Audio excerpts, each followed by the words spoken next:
Hey everyone, Kai here. Today I'm going to be watching the 11th episode of Munou na Nana, the Talentless Nana. In last episode, when I watched it, it very much felt like a Nana-focused episode. I mean, in general, the show is kind of Nana-focused, if you know what I mean. But, the backstory we got on the parents and all that really made it feel that way.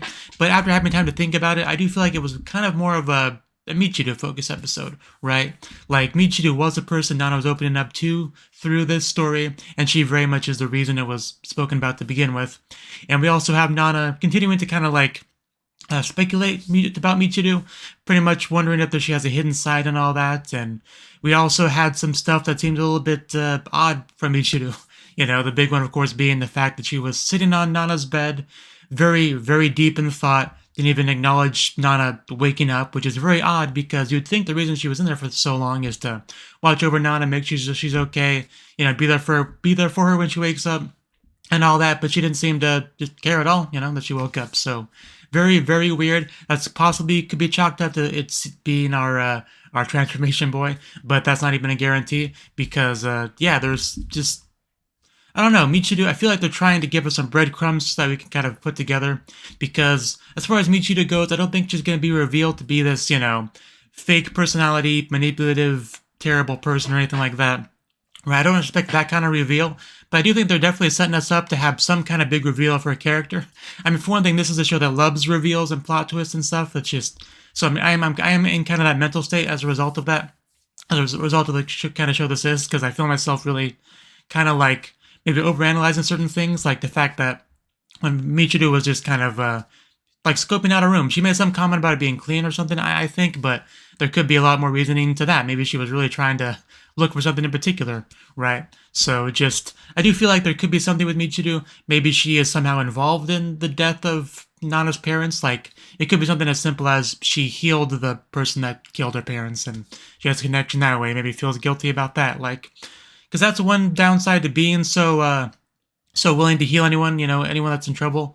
Like, you could do that to a bad person, right? An enemy of humanity, and they could do bad things, and you could feel like a accessory to that, right? Like, it could be something like that, or it could be some, family connection. But I feel like there's got to be something there from each. There's got to be something that they've been hiding from us that they're going to reveal to us, probably in this episode or the next one, most likely, because I feel like they really were readying us for some kind of real Michiru reveal. Reveal. There's a lot of R's in that sentence.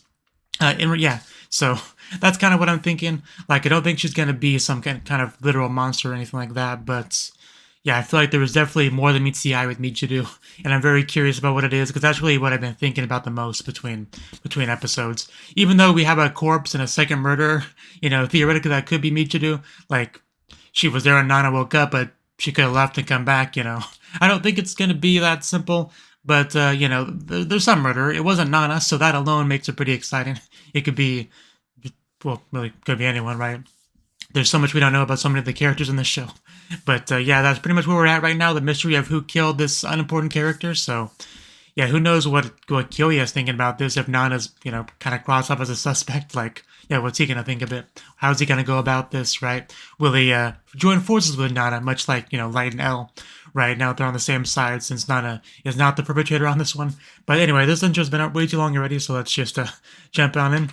So, if you enjoyed the video, please click the like button and support me on Patreon for benefits like early access and picture-in-picture version access. Also, for this video file, I couldn't extract the subs. Usually I do that and put them higher up so that I'm looking at this angle, which is more in line with the camera, instead of looking down there at the regular position of the subs, but I couldn't do that this time for some reason.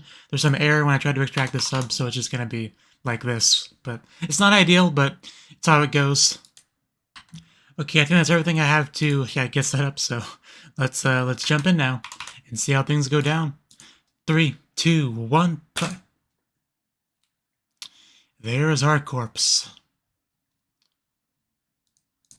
Yeah, if anyone's going to be shocked by this, it would be our traditional murderer. Somebody stepping in on her territory.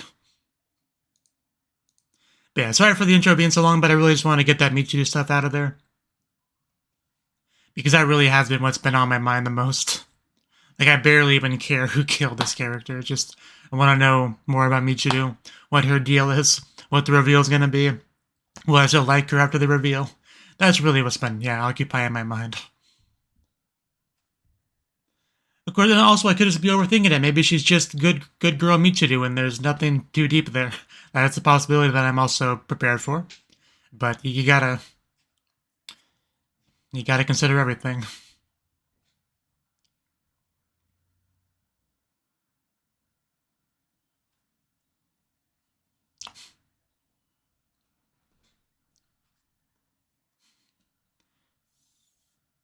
Because you're very much, stressed, even through that part of the opening. The pure, kind girl that Michiru is. Every time I see the needle dripping scene, that just always, I feel such nostalgia for Higurashi no Naku Koroni. Because that was one of my first anime, Like, definitely within the first 20. Higurashi. So got a good amount of nostalgia for it. And that was a show that I was also luckily able to go into completely blind. Yeah, you can see that blood. The traces of it. Ryuji.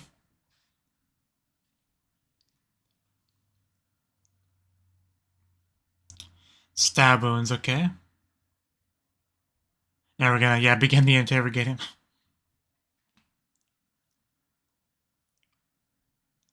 Just next to his. That is definitely suspicious.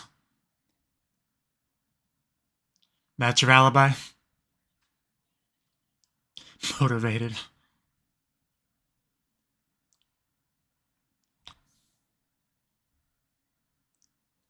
Five hours. Just on your knees for 5 hours with the boys. Nothing odd there.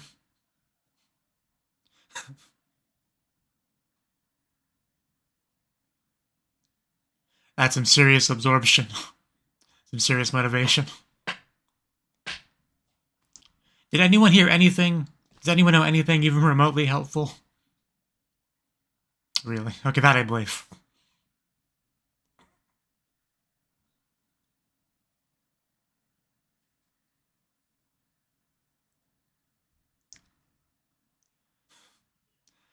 Like asking a girl her 3 sizes. Yeah, you definitely have to consider that. If there's anyone that knows how to deal with this side of Kyoya, it would be her. Is he gonna blow? That is so wrong. Oh wow, okay. It's so weird.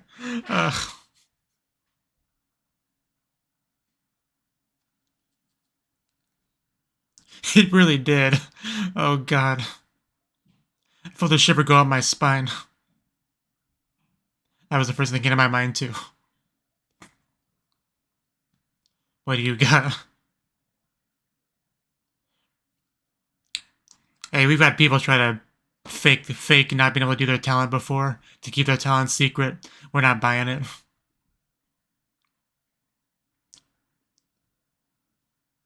Are you doing it, or who's in the bathroom at a time like this? Long distance toilet usage? What? Oh, okay.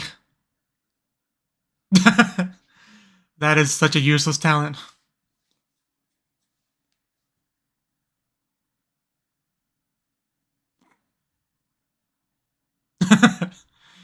Okay.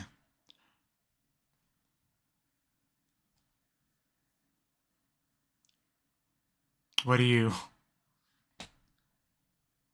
You're a magnet? I mean, could have some uses.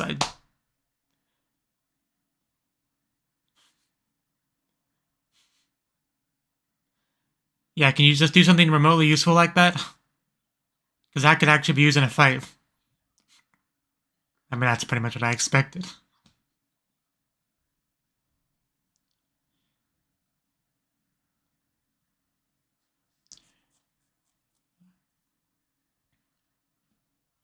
Right.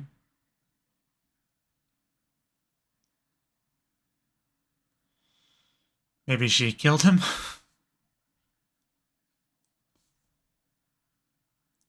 Yeah, she was the one in the end card, right? Last episode. So yeah, she's my biggest suspect.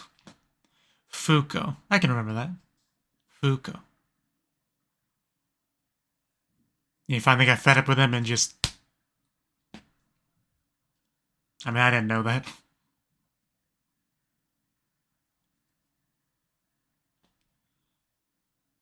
Kind of like the childhood friend waking you up treatment, you know? Invisible blade.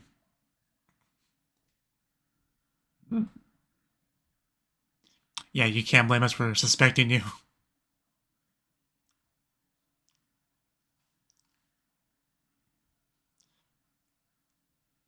Is it too big?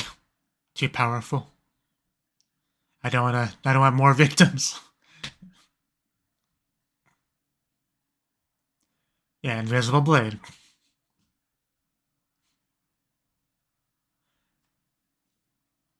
I mean, wind was the first thing that came to mind when I heard invisible blade, like a wind, yeah, slice.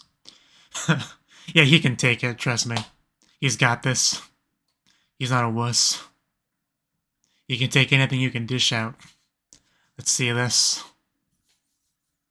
Oh, pretty cool looking already. She might be the one with the most raw, like raw power. Almost like she's going for a baseball pitch. Ooh. Yeah, that could probably kill a person quite easily. I mean, damn. Are you alright? Out of context, that'd be pretty crazy. Are you alright?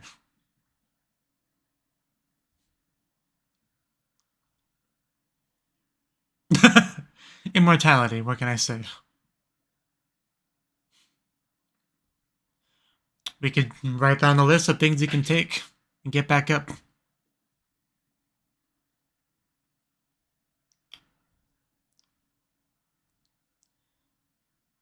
Basically trying to make it sound like you can't do it indoors is what she's going for.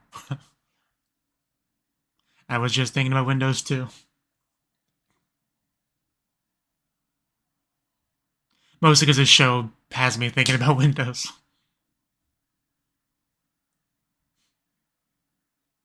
To file a complaint. Let's see how that, yeah, let's see how much point that ends up serving.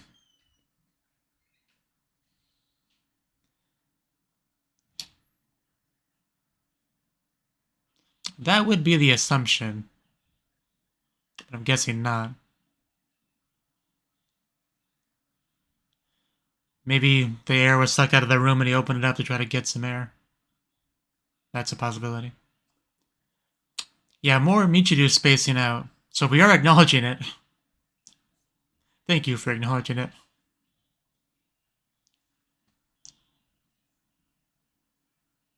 Because I'm pretty sure it's not, you know, Jean anymore. So I'm just trying to figure out why she would be acting the way she's acting.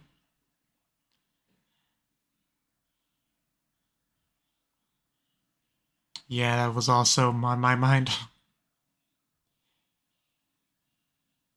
I did forget to mention it, but yeah, last episode we did have a little bit of her looking kind of sick that we also haven't learned about.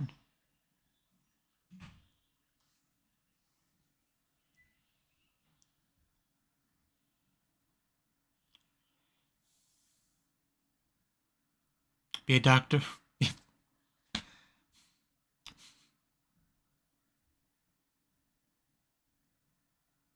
That's good to know. And you just happen to have a daughter that can magically heal. What a coincidence.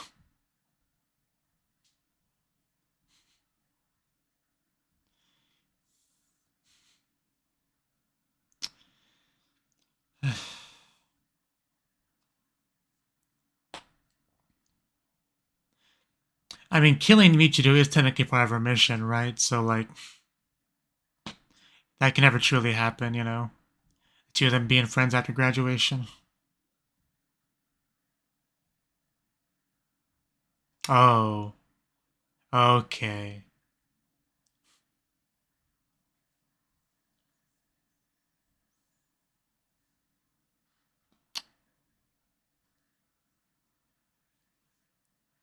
I do not. I'm pretty much the opposite on that.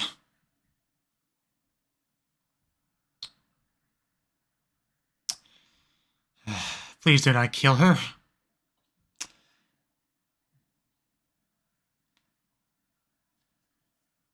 Can I leave? I kind of want to leave. Man, did that take a turn. Man, that's the most she's ever snapped at Michiru. Because, yeah, usually it's all just one big act, but that was some genuine emotion she just unleashed on her. Which is very telling in and of itself.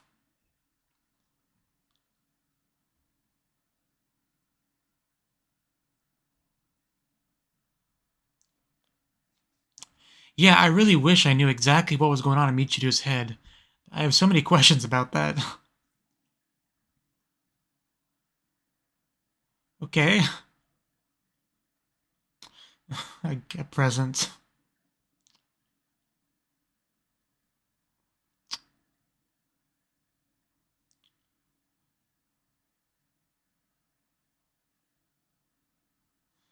I mean, yeah, if Michiru has that, that's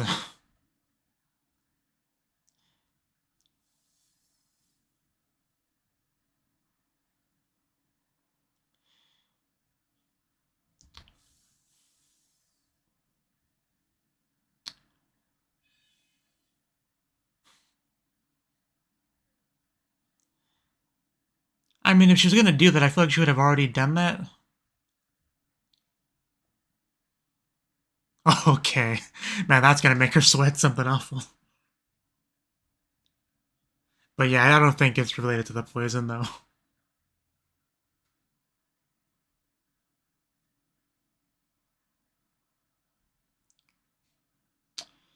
At the very least, we know why Michiru isn't so lost in thought.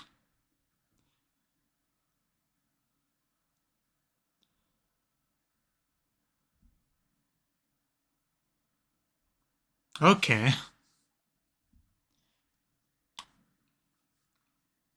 That could be important.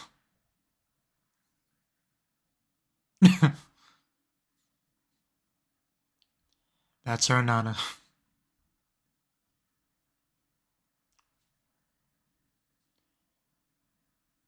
Like, it's gotta be Fuko, right? Like, we don't really have any other realistic suspect.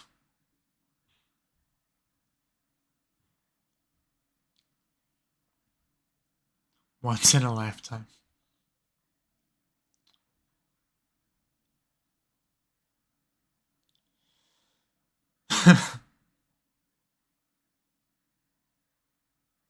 Damn.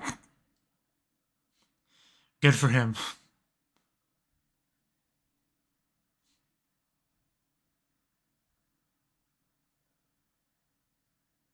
Yeah, wouldn't you know? I mean,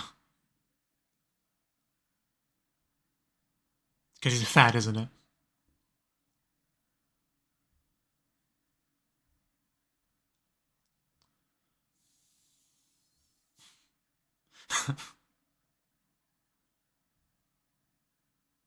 And the ice guy, damn, that is impressive.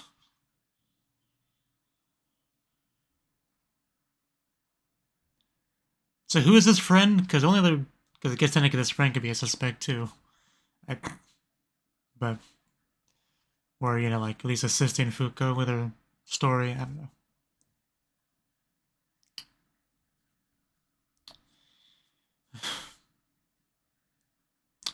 Well, Nana, this is your chance to kill her.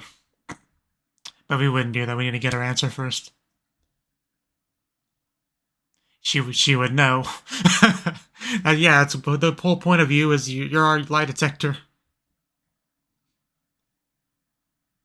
Always with the excuses, huh?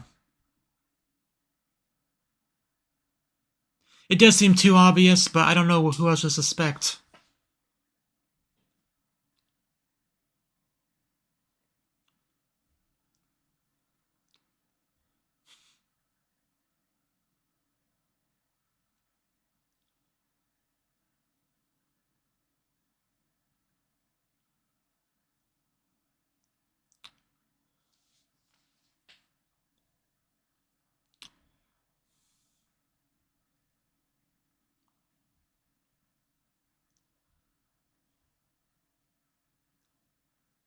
mean, the friend could be in on it and just, you know.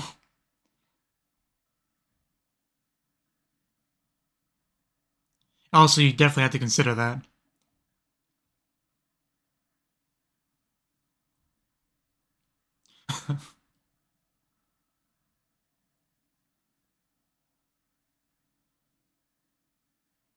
That would definitely draw them in.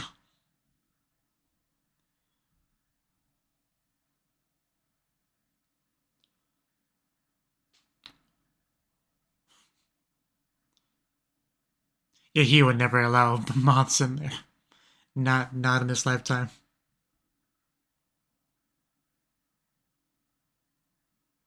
That is a big question, isn't it? And that would be the assumption. Nana would never make that mistake.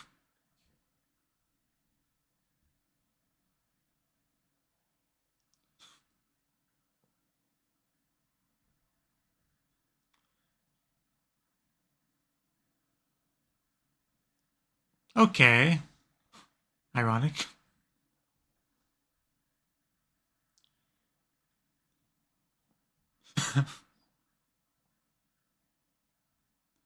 To no avail.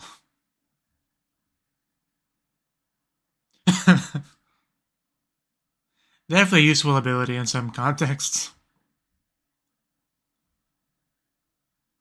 So you really don't think you would, especially I don't think a fat guy would try to crawl out the window as a escape method. Yeah, it just doesn't add up.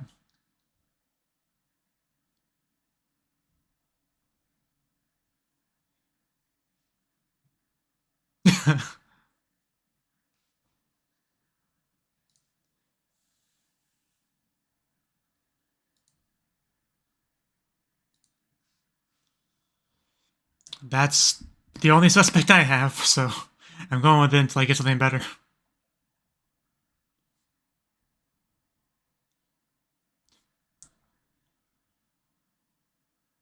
You could tell through all that blood. I mean,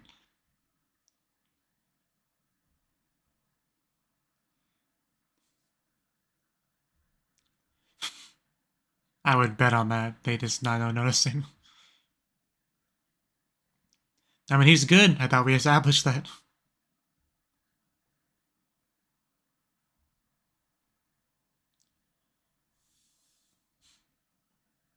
Nana, our champion of peace. You better be careful with how you deal with her, little Miss Nana.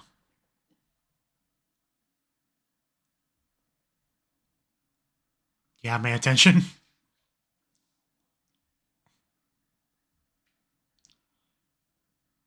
Oof, that's banged up.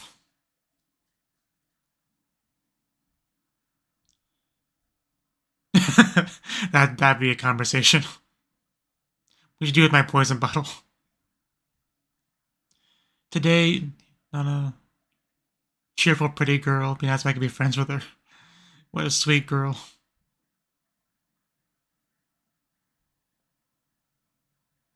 Almost made me jump.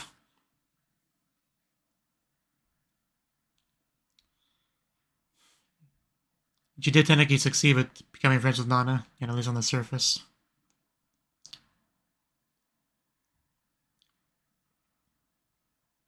And she did see that too. She could have been playing dumb there.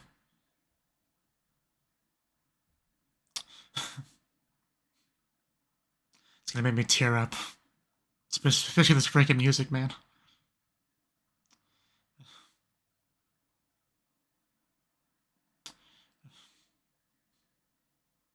If not, if Michiru dies, I riot. I'm just gonna say that now. It's good to see it's even getting to her.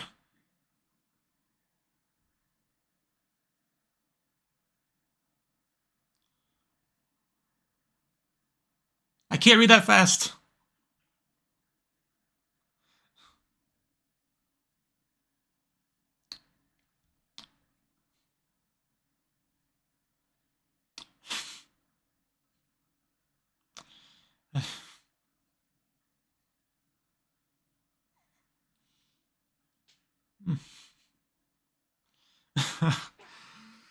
Oh God, my soul. There is no way you could possibly kill this girl, Nana. You are dead inside if you could even. That was always the other option. He was there too.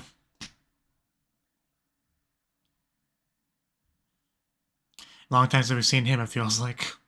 It's been gone the whole episode.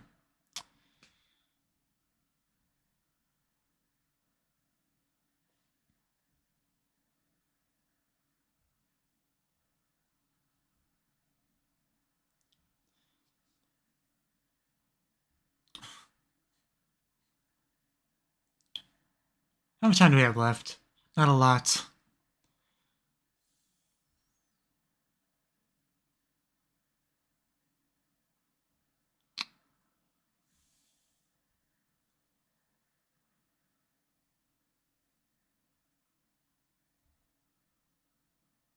Is she not in there?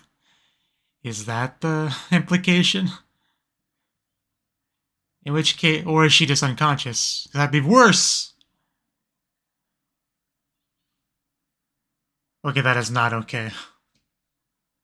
That's not okay. I mean, I didn't see blood, but that's not okay. Just not just rummaging through a room while Michu needs help.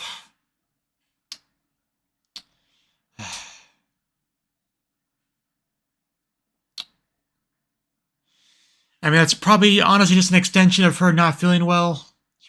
It's probably just a matter of her passing out, or, you know. But still, I'm still worried.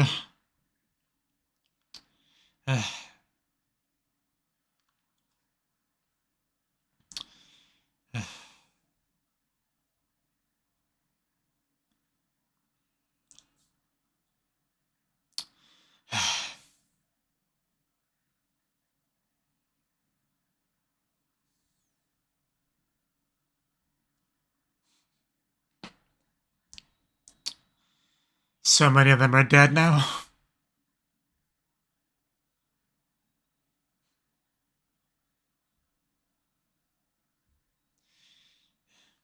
Yeah, now that Michu has lost both of them, she definitely would probably value her friendship with Nana even more.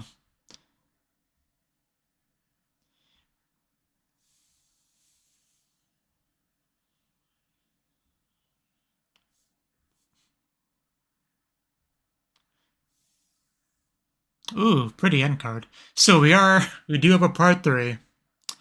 We have a part 3. Okay.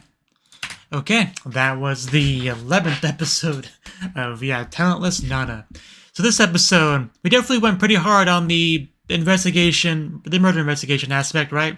And we ended off the episode without getting a true answer, which I actually do kind of appreciate because, I'm probably going to go through the episode again on my own time and see if I can maybe figure it out. Like, I don't know if we do have enough hints at this point to do so, or if we'll get more crucial stuff next episode, but I'm at least going to try. Because they gave us a lot to work with. Like, when the victim goes to bed, when he wakes up, not liking bugs, his ability. Like, they gave us a lot of stuff to work with. I feel like it's probably enough to maybe figure it out, but we'll see. Like, I'm not gonna try to do it right now, but but definitely gonna give it a try between episodes for sure. So we have that, and we get to have Nana and Kyoya kind of working together on this, because we even got the abilities of our Baka trio over there, like some guy with his out of body thing and guy with like ventriloquism or voice mimicry, whatever you want to call it. We have that going on. We had Magnet Boy, right? So definitely, I'm sure those abilities are going to come into play on the reveal, probably somehow. Otherwise, I don't think they would go through the trouble of telling us these abilities if they weren't relevant. Because even though none of those abilities seem too impressive on their own, if you worked as a group to get something done, I feel like it could work. Like, because if Fuku didn't do it, it would have to be them, right? Like, them using their 3 abilities to work together to fake a lot of aspects of the murder, right? Like magnetism and clocks, I'm sure you could do something there. Like make the clock look different or whatever. Like, I'm sure there's, in a voice mimicry, you could probably fake what people are saying to fake what's going on. Like, you could definitely do something with those abilities together, for sure. So if there is going to be some kind of twist, that's probably what it would be, is that it's them. I don't know why they would do it, but they're the only other ones that are like relevant to this investigation that could have maybe done it. So it has to be them, either all of them or some of them. But that's kind of probably what I'm gonna look to right now, because Fuko was the obvious example, the obvious suspect. So like maybe Mogu himself wasn't a part of it. Maybe the other three were, though. That may be it. But I don't know. Even though I think the culprit is on their side of things, I still feel like there's a lot I don't know if it is the case. But like I said, I'm gonna think about it more going forward.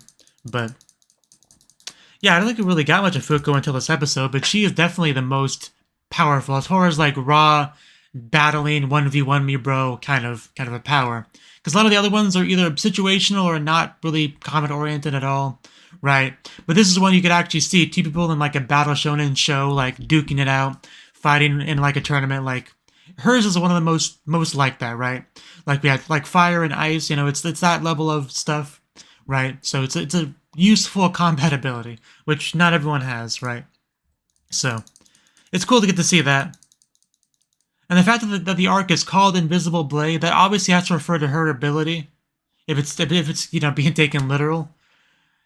So it's almost like the title itself is trying to tell you, hey, she's the culprit. So it makes it even more like too obvious and therefore not the case, right? I know it feels kind of paradoxical, is that the right word, to say that, but yeah, generally the more obvious the show makes something, the less likely it is to be the case, especially a show that likes plot twists and reveals and stuff like that, which Talentless Nana definitely falls into that category. It was cool seeing her ability, though, used on a guy that can take it, right? We did have some talks of bigwigs or whatever, so that should be something interesting that might come into play later. We did get our first like real fight between Michiru and Nana as well. I do kind of want to go back to what she was talking about here. Yeah, would you like to come visit my hometown? I think is what she said. That's kind of like where this like really got started. After we graduate. But like I said, I don't see that happening. Either Nana will succeed in pretty much killing everyone here, or Nana will die, right? Because she'll be discovered and they'll retaliate or whatever, or I guess maybe go to prison. I don't know how any of this works really, but just the idea of them both graduating together and you know hanging out afterwards, that's never going to happen. Let's be honest. But she mentioned her family owns cheap apartments they rent out to students. When she said this, the first thing that came to my mind was like the house that Nana and her family lived in, was that like owned by Michiru's family, and that's how it all connects, right? Like, is that what they were trying to say there? I mean, I don't want to jump to that necessarily if that's not the case, but that was the first thing that came to mind as I watched it. But that's probably not what they're trying to say. But either way, she's bringing up the idea here that I thought maybe you'd like to rent one if you're going to college. You know, already, yeah, she does definitely make it sound they're pretty rich just from that statement there. I wouldn't even mind you living with me at my parents' house. Could you imagine such a thing? Like, it just goes to show how much she cares about Nana right here. But, like, Nana's just not taking it in a positive way at all. Even though Michiru's just over here, like, so happy and cheerfully suggesting these ideas. I feel much better with you around, Nana-san. And then, yeah, Nana. It must be nice. Your family seems wealthy and warm. And even after that, Michiru doesn't quite get the venom behind the words, if that's the right word for it. Both my mom and my dad are very kind people, which Nana doesn't even have anymore. I'm sure they like you too. Like, you can't really blame Michiru here. Like, she's just trying to be helpful and nice and everything. Like, she doesn't really see how it could be taken by someone in Nana's position. Looks like, so you can't really get mad at her for it. But, like, this part here is probably what really stabbed me through the heart. As Nana says this with a big smile on her face. Right, very forced smile on her face. Didn't I just mention to you that my parents were killed? can also kind of hear her voice shaking a little bit as she says it. And then you finally see the look on Michiru's face, like she finally understands that this isn't going in a positive direction, that Nana didn't take it well, and that she may have screwed up. She just kind of sits there wordlessly, motionlessly as Nana walks away. Like, that scene just, like, really hurt to watch, just so many ways. Mostly because there was, like, no malice there from Michiru. She was just trying to get across how much she cares about Nana, how important she is to her, you know, how much she wants to spend time with her. She wants to be helpful to her. She wants to be nice. And it just, like, completely backfired. Like, none of it was taken in a positive way. And as a result, Nana's, like, got mad at her more so than she ever has before, right? Why am I letting my emotions show like this? And that is a big deal in and of itself, right?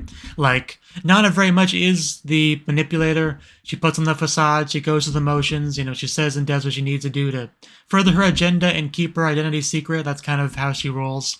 But it's a lot harder to do that when you actually have real feelings for someone. Like, it's kind of, if anything can crack a facade, it is true emotion, true feelings, right? Because obviously she's pretending to be friends with Michiru on the surface, like there's an element to it, but like there's been blossoms of real friendship growing there as well.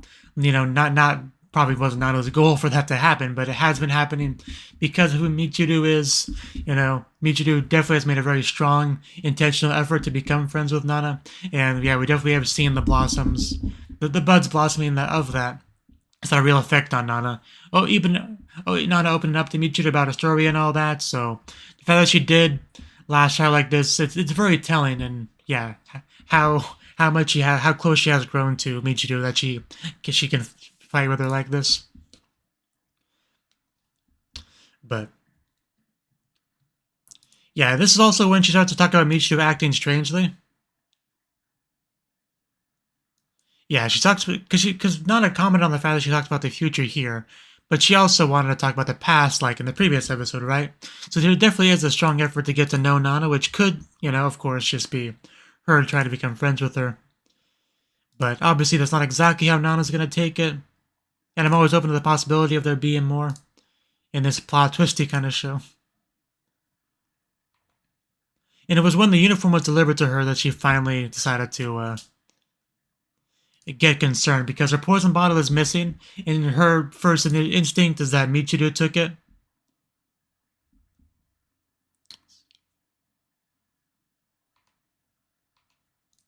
But yeah, by the end of the episode, it was revealed that she was not the one that took it. But it did make sense as an explanation about why we had some of those, like, spacing out kind of looks we've gotten from Michiru. That would explain it if she really got the last hint that Nana definitely very much is the killer, and she considers her a friend. So how does she deal with that going forward? That would make a lot of sense. But since it was revealed that was not why she was like that, I guess we're still looking for an answer there. You know, unless it is just a simple Nana friendship type stuff, right? Unless it's just that, but otherwise I'm not quite sure what Nana's deal, or Michiru's deal is. I'll be honest, I don't think I've commented on this before, but Michiru looks like a Nana to me, right? Like, I could see that being her name, so I have to keep fighting the urge to call Michiru a Nana. I don't think I mentioned that before, so I'll mention that now. It makes it kind of hard when I talk about them interacting with each other, because the name gets intertangled in my mind. But But yes, when we got to the actual notes and stuff about Nana, I do want to go back to that because some of them I weren't able to read all of because they went by too quickly. I think I'll go through those again real quick. Because one thing I didn't think about too much was the picture, because Michiru, she obviously didn't say too much about the picture, but the fact that she could be playing dumb, that does seem more likely to me now than it did initially. But okay, here's the first picture. Nana saved. It's hard to read because the English is like over the Japanese, so it's kind of lowers the legibility, but I'll try to read it.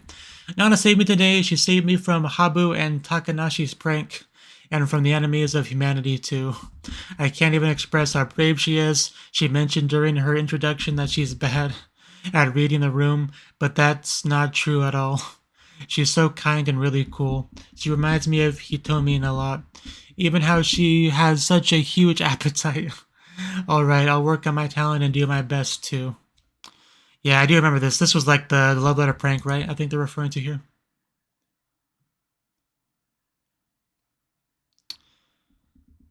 See, where's our next picture? Okay, here. This one, which is June 20th. Tsunekichi passed away. I couldn't bring him back to life just like I thought. I mean, it's expected since I can't cure diseases either, but Nana-shan acted really admirable. She was kind to him even though he'd tried to do terrible things to her. Yeah, as always, she just doesn't know Nana's true nature. And then the picture. I mean, she trusts me. She really doesn't. But yeah, I do enjoy kind of a bit of a pained expression we had on Nana after that part there. Because you can tell it's starting to get through to her. Okay, this is the 24th. Habu Takanashi Shinji Yuka. The enemy is launching one attack after another. It's really not the time to accuse Nana of being the one responsible. This is really tiring me out. I've been feeling a little weird ever since I tried to revive Tsunekichi. I thought it was hiding well, but I feel like Nana might know anyway. So this is where we start to get into it, her not feeling well. So yeah, I feel like they are implying that trying to revive people like really took a toll on her body. Because she already mentioned healing at all does it to an extent. Trying to revive someone probably does a lot more. That might be what we're trying to imply here. But also very much trying to keep it a secret from Nana.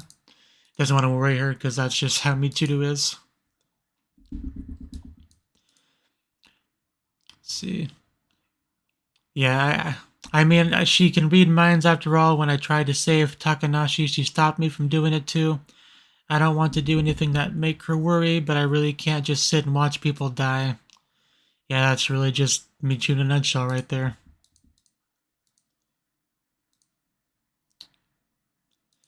Okay, on the 25th.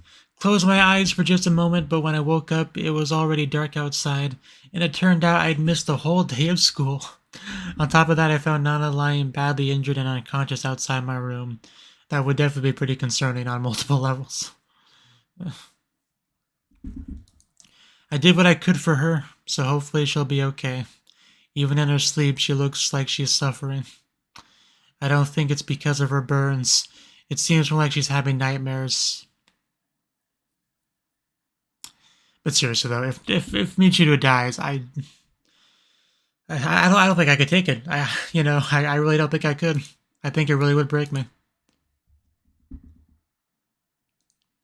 Actually, because I'm trying not to tear up as I'm freaking looking at these pictures, looking at these notes again. Actually, now that I think about it, I don't really know anything about Nana. And boy, is that the truth. I want to be of more help to her. Yeah, because it's here. I'm a little worried to ask, but I'll see if she'll tell me about herself. Because yeah, the whole thing about her asking about her past and her future, like you could read into that, as some ulterior motive, or you could just take it as she's her friend. She wants to know her better. She wants to be of use to her. Wants to help her. Wants to be a good friend. Like you could just take it that way, which is the hardest way for Nana to take it. The ship that delivers supplies should be coming soon. Wonder what I can get her as a present. What can I do to make her smile?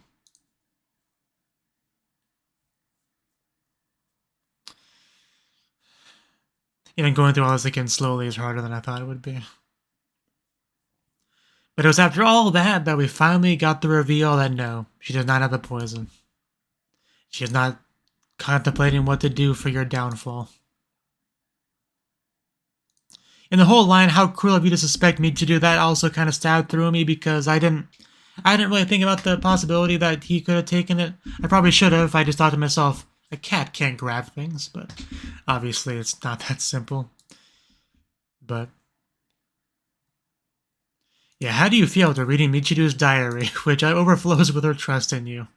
Yeah, if that doesn't make you feel anything, then you're dead inside.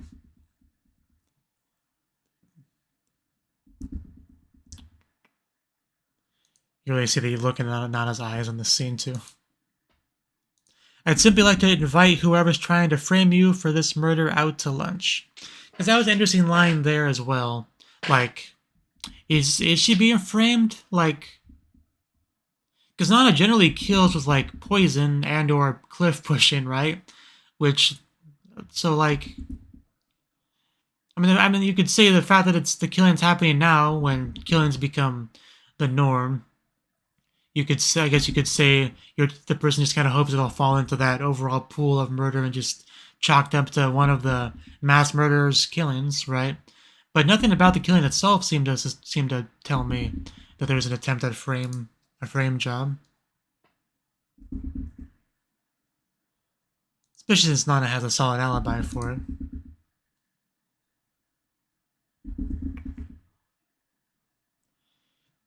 Okay, I'm almost at the end of the episode now.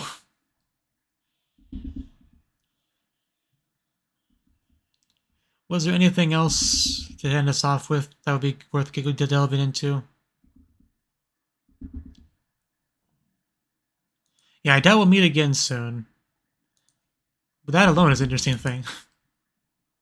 Yeah, take my advice to heart and treasure Michiru. That's probably the most true thing this man has ever said. And then he dropped the bombshell on us. Isn't her shower taking a bit too long? I could actually... Man, when he said that, and it clicked in my head what that could mean, like, I felt my heart drop. Like, because I didn't think about it taking too long. I mean, some people do like their long showers. Like, I wasn't gonna worry about that too much. But, because first thing that came to my mind was, oh, is she just, like, not in there, and she's just... Although, the more I think about it, the less sense this theory made, but the first thing that came to mind was I thought maybe she was faking being in the shower so that Nana would think she was in there and she could, I don't know, do something else, watch Nana go through a room. I don't know what I was thinking there, really. But it wasn't too long after that the alternative came to mind, and that is that she was in the shower but, like, not conscious, possibly dead. I didn't even want to think about her being dead, but, like...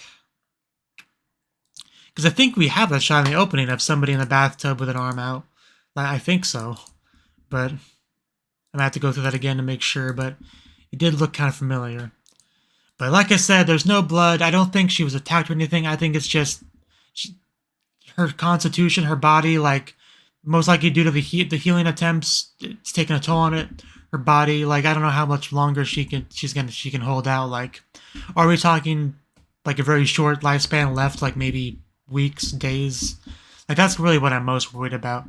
That, like, she has, like, a week to live or whatever, because collapsing in a bathtub like this, that is a real escalation in poor health. Like, that is really bad. It could have been a lot worse. Like, she could have... Because it looks like her face is on the side of the bathtub, like she's not drowning or anything, right?